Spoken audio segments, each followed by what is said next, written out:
Hello, welcome back to Reading Your FPS Hot Takes. Last video I took a bunch of responses you left me to a tweet asking for FPS hot takes, and this is the second part, so make sure you watch the first if you haven't already. With that said, let's get straight into it. All boomer shooters, especially remasters of old ones, should have the option for an on-screen waypoint / direction indicator. This really depends. I don't think all of these games should be holding your hand, but some of them are more confusing than they're justified to be, like Turok 2. Without the indicators, I might have still beaten the game, but they're so helpful. Games that have more depth than just look around here, find key, I do think potentially should involve, giving you a bit of guides nowadays. Halo 1 level design is only good when you're in an open area. The moment the game throws you inside any Forerunner structure or Covenant ship, the game's enjoyment just drops and crashes.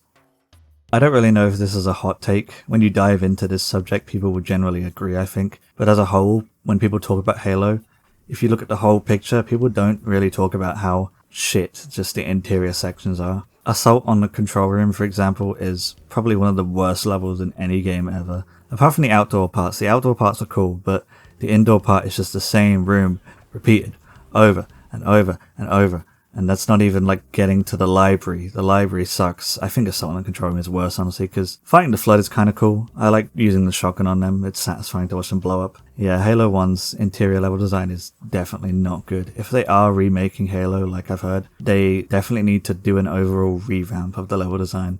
Don't just one-to-one copy it. Improve on it. Far Cry 2 is a good game, actually, maybe the best in the series. Well, Far Cry 2 is a far cry from what the series currently is. It's got a great immersion factor. There's not a lot of bullshit in the way. There's barely that much side content, Just go around the map, look for diamonds, listen to the peaceful ambience. The graphics are still really good, honestly. But overall, it's not a very deep or engaging game. It carries itself for a few hours, and then you have to really love it to want to see it through to the end. I could never call it the best in the series, but it's got some neat ideas, for sure. I like that the map is like a physical thing you hold, and you got like the map on a GPS in the car. That's cool. And the location is cool as well. I like the buddy system. It's different to the current buddy system they have. There's like some guys who just come to your rescue when you get downed, and if they get downed, you have to like put them out of their misery and shoot them in the head, which is insane.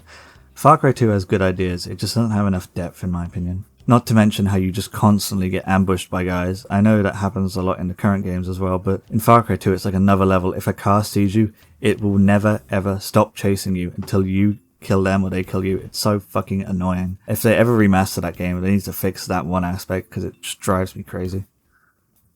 Quake 2 is, I'm assuming this meant to say step up. Quake 2 is a step up in every aspect except for the music.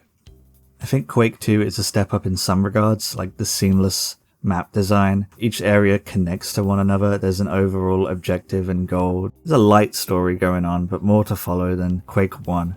But Quake 1's aesthetic, for sure, is leaps and bounds more interested in Quake 2's. If you really think about it, Quake 2 is just Doom again. You got like these cyborg demons you fight, essentially. Yeah, it's cool, but you could have just made that Doom, honestly. While Quake 1's got all its freaky Lovecraft monsters, the weird level design where things don't really make sense, there's just stuff around the place. While Quake 2 tries to feel like a real place.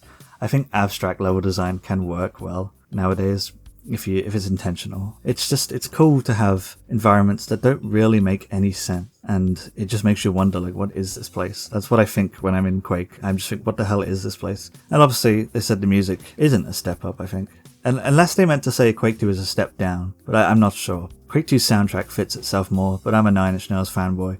I'm gonna say Trent Reznor's soundtrack's better regardless. Even if that was false, even if it was the worst soundtrack ever made, I'm gonna say it's better. But yeah, Quake 1 better than Quake 2 in my opinion. Duke Nukem Forever is good when you realise it was never going to reinvent the wheel. Anyone that expected more than a standard Duke Nukem game was setting themselves up to be unhappy. See, I have a different relationship with this game, and that relationship is I didn't even know what Duke Nukem was until Duke Nukem Forever was already out. I would have been like 12 when this game came out, so I had no expectations going in. I played it when I was like 12. I don't know if a 12-year-old should be playing that. If you remove the disgusting wall boob cave and, I don't know, some of the shittier toilet humor stuff, like literal toilet humor, it ain't that bad a game. It's just the fact that what you saw in 2001, whether it was real or fake, looked way, way, way more interesting and cool. Whoever chose to put Vegas in the daytime in the final game is, quite frankly, just stupid. But the game, if you have no expectations whatsoever, it's not that bad. Yeah, it has some like design trends that I don't agree with. You can only carry 2 weapons. I think it's 4 in a later patch. I might be completely wrong. Like a weapon limit in a Duke Nukem game? No. Regenerating health in a Duke Nukem game? No. Also get rid of the strip club level. That level sucks too. But overall, it's a pretty typical FPS campaign. It just doesn't stand out that well, but it's not bad in my opinion. It just suffers from having insane expectations behind it, and it was brought on by the developers themselves for working on the game for that long to begin with. No FPS game like Duke Nukem should be worked on for 15 years, and it's absurd. I will say is it the Doctor who cloned me? I think so. Yeah, the DLC is a lot better than the base game. I would recommend playing the DLC, that's a good DLC. 7th gen was the height of FPS games, and the death of the heavily scripted cinematic shooter has led us to a low point. Games like Resistance, Black, Rainbow Six Vegas, Time Shift, Crisis, etc. have been replaced by endless indie boomer shooters and almost nothing in the AAA space. Yeah, it's kind of true. FPS games, in the AAA space at least, there's just nothing now, basically. You've got Doom, and I literally can't think of anything else. There was an Indiana Jones game last year. That was cool, but FPS games on the big scene, they don't seem to care anymore. I miss games like that. Crisis, Rainbow Six Vegas, Black. Like, you could argue their quality, but they were cool. They had the budget behind them to do what indies can't. Like, I love boomer shooters mostly, but I do miss some of the games like this, and I wish they would come back. It's unfortunate.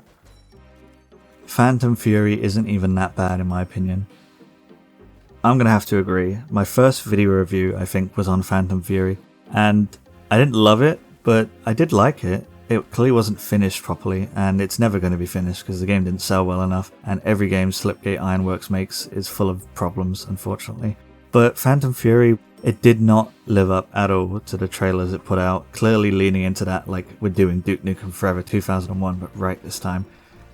They probably never said that, but it was very clear it was like going into that, like, it was trying to do that. You know, Iron Fury was really, really good, and so a 3D sequel to that is like, damn, this could be really cool. It came out kind of underbaked, not all that impressive, but not that bad. Maybe this speaks more to my taste that I'm out here saying Duke Nukem Forever and Phantom Fury aren't that bad. But I really think if Phantom Fury ever goes on sale, you should pick it up. Just keep your expectations in check. It's got a little bit of jank, nothing too bad.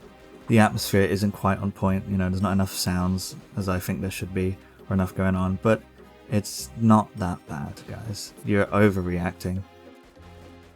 First person melee good. FPS but not gun is good. Grug will agree. We should have more first person melee games.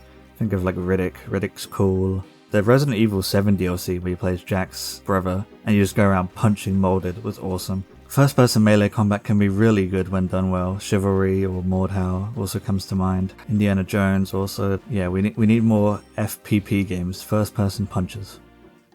Dusk is the best indie retro boomer shooter ever made, and I won't elaborate further. No. It's a very important one. I don't think we would have anywhere near as many indie FPS games now, if not for Dusk. I feel like Dusk kicked off that movement. If not Dusk, then, you know, Doom 2016. But Dusk was like the first big one, and like the first big one to do it right, because there was Strafe, and Strafe did not live up to expectations. Dusk, really good game, really important game, not the best boomer shooter ever. Low time to kill fucking sucks, but like so much. It's insanely punishing and makes any FPS that has it boring to play in PvP. High time to kill is so much more fun and allows for much more depth than aim well and win Lamau. Speaking PvP wise, by the way. I agree as well. Longer times to kill are more interesting. You get into an actual gunfight that has stuff going on, like dodging, throwing grenades, actually trying to get out the way, switching weapons. Like, there's more going on. If it's just, I aim at you, I shoot you for a second or half a second and you die, it's not that engaging. And sometimes it's like, well, I didn't even see you. I had no time to react. It might be a skill issue, it might not, but it's more fun when you have to think about the engagement you're getting into. Woo shooters, if you don't know, that's a reference to John Woo, who makes a lot of explosive slow-mo movies. Woo shooters, Fear, Trepang 2 and Maximum Action are the best boomer shooter subgenre, and there needs to be more of them. I don't know if I'd say they're the best subgenre, just because there's not enough games in it to have proven itself. I don't think Trepang 2 is that amazing. Maximum Action, it still isn't finished somehow. There definitely needs to be more games in that genre for sure. It's really cool to just see like debris and shit flying everywhere while you're just like dodging and spinning around and doing whatever. Definitely needs more attention.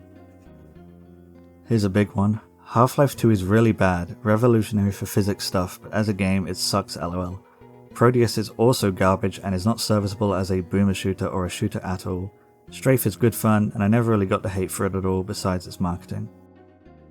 Half-Life 2, no, it's not bad. I don't know why anyone would claim it's bad.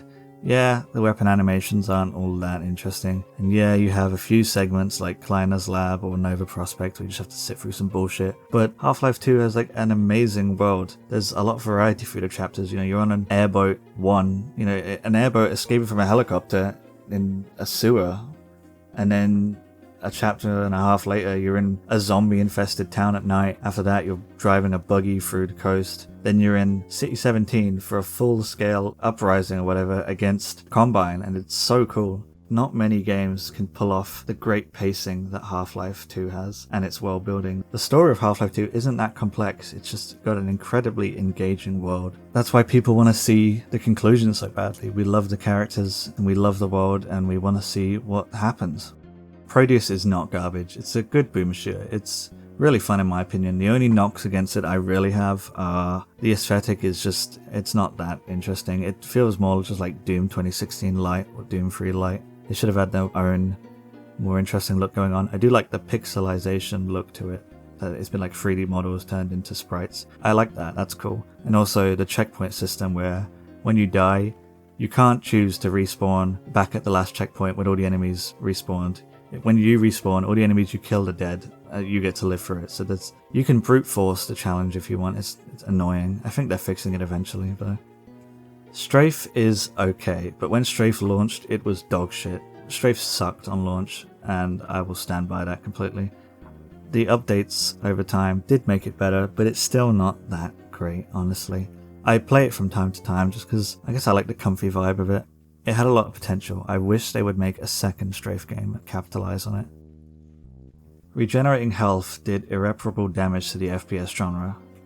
For a time, I believed this was true because games, like, you just wouldn't see games with health systems anymore. But over the past, I don't know how many years, but you know, for a long while now, I don't think regenerating health is the norm in FPS games. Think of the Doom games especially.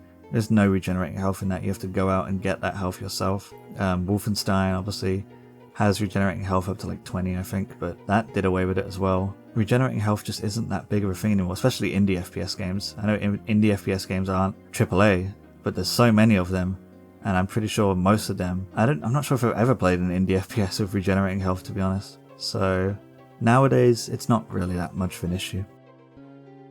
Weapon camos and inspect animations should be mandatory in an FPS, and the more the better. I don't agree, and I think reasoning like this is how we got to where we are with Call of Duty, with all the horrible dumb skins everywhere. The inspect animations in particular, we're just making these weird guns that do insane stuff just for the inspect animations. It's like you're losing the art style of the game you put out. It's all stupid looking. I get you might want a unique looking gun or whatever, but I think we need to go back in time a bit. Fortnite kicked off this trend of just making everything all colourful and not fitting together. You know, Fortnite's got collabs that make no sense with each other because Fortnite is the game where anything can happen. But leave that to Fortnite. Not every game needs to be Fortnite. Call of Duty doesn't need to be Fortnite. I'm hoping Battlefield won't try to be Fortnite. Normal weapon camos, yeah, cool. Inspect animations, if you just mean like a general like pulling back the slide or something, yeah, but if we mean like the current trend of how they are, no. But if you mean the former, then yeah, it's okay to have.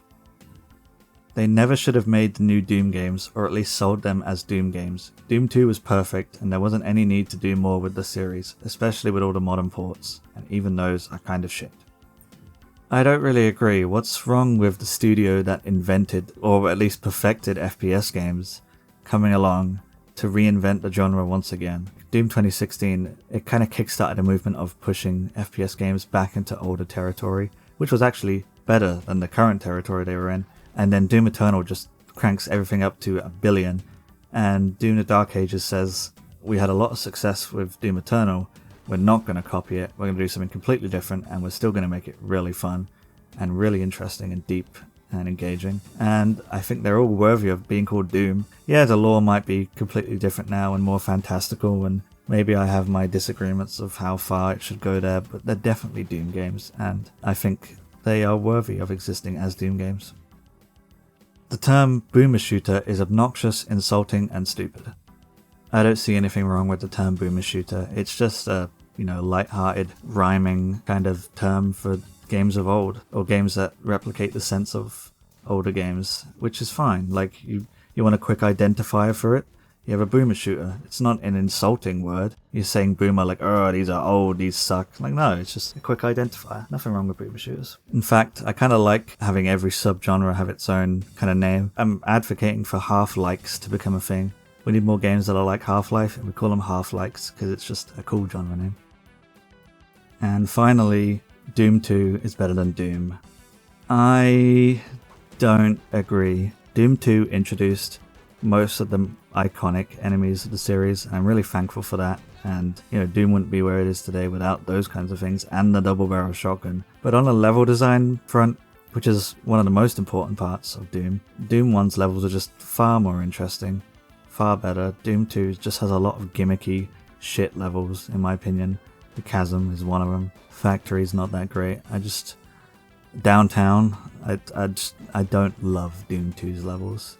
I do love Doom 2's roster of enemies, the new gun it introduced. I love what it added to the series, but on a level front, nah, Doom 1 stays king. Doom 1's first episode in particular has just such a comfy vibe to the look of everything. I love the tech-based look and like the blue floors and all that.